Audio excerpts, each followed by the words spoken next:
This is where it all started, where the first seeds were scattered and forests of knowledge flourished and became the wellspring for generations and generations of thinkers, writers, and creators since.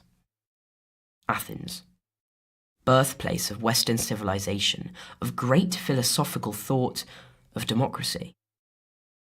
It has influenced and shaped us all, my favourite authors included, and yet, as I trawl the streets in this hot and sticky taxi, I am devastated to discover that the cradle of our culture has become a wasteland.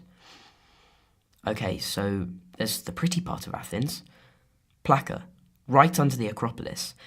Perhaps it's the proximity that has saved its soul. It's full of extraordinary historical ruins and there's history at every corner. But still, shop after shop after shop sells the same tourist junk. I want to get out of here. I want to escape the crowds, the cons, the convenience. I yearn for something more, but this trip towards the harbour seems to be taking forever. I'm hot, overheated, and starting to feel nauseous. Now my head is aching and my vision blurring. I wind down the unwashed, greasy window, hoping for some fresh air, but instead a toxic, choking gas greets my lungs. The old, sputtering vehicle in front of us accelerates and swerves to miss an oncoming car, and puffs of black smoke bellow from its exhaust. I cough and gag and roll up the window, but not quickly enough to miss the streetscape of sad, vacant building after sad, vacant building. Their desolate nature is emphasized by the blanket of angry graffiti wrapping their bones. This is not the Athens I dreamed of. I'm pleased when we arrive at the port and I can turn my back on this city and climb aboard the boat out to the islands. Everything is shaking, vibrating, and roaring as the vessel's giant engines grind to turn its massive form to meet the dock. People are clambering to get their luggage from the collapsing piles. Chaos. We are like crowds being herded off to Auschwitz, except instead of having our freedom stolen from us, we're about to discover it. And then we've stopped. The gangways come down and we are spewed out of the body of this beast into the bright, blinding sunshine of Paros. I look around, absorbing the picturesque Cycladic island.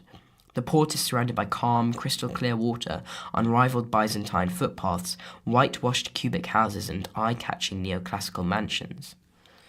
I take in the happy beeping of motorbikes and the voices of the joyous Greek, no doubt complementing today's magnificent weather. I can smell the comforting, odoriferous aroma of fresh oregano and fried garlic, and I can feel the sun beating down on my skin. As I stop to absorb this town's incredible beauty, I'm captured by the sound of Greek violin in the distance, and without pausing for thought, I recognize the tune. I step down from the dock and pass a line of fishermen's boats tied to their moorings, each painted in lustrous, lurid colours, red, yellow, and blue, floating on a turquoise sea. The beauty of this radiant island is nothing like the graffiti-packed streets of Athens I've just visited. Nothing like the dense, tangled jungles or the dry, puzzling, monolithic Aztec ruins of South America. Nothing like the humid, crowded, ever-changing countries of Asia such as Vietnam, China, or Thailand. Nothing like the amazing, expansive, pristine beaches or countryside of Australia. Nothing like the cosmopolitan, bustling, exciting and touristy cities of Europe like Paris, for example, or Rome. It's like nothing I've ever seen before. For the first time in ages, I'm lost for words.